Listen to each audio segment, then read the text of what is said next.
దేవుడే వారి కన్నుల నుండి రాలే ప్రతి బాష్ప బిందువుని ఏం చేస్తాడు? ఆయన తుడిచివేస్తున్నాడు.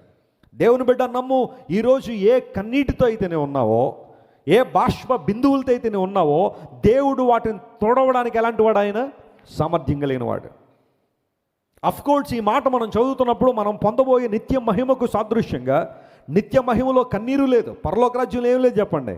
కన్నీరు లేదు, దుఃఖం లేదు, కలవరం లేదు, ఆందోళన లేదు, ప్రతికూల వాతావరణం అక్కడ లేవు. ఆ నిత్య రాజ్యంలో మన కన్నీళ్ళు ఎలాగో తురవబడుతున్నాయి. అయితే ఇప్పుడు పరిశుద్ధాత్మ ద్వారా దేవుడు మనల్ని ఆదరించి మన కన్నీటిని దేవుడు ఏం చేస్తాడు చెప్పండి? తుడుస్తున్నాడు.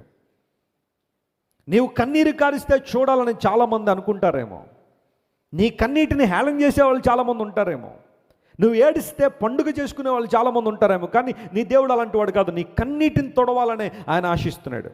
ఆ కారణాన్ని బట్టి ఎన్నో ప్రొఫెసీలు, ఎన్నో ప్రవచనాలు బైబిల్లో మనం చూస్తాం. నీ దుఃఖ దినములు ఏమో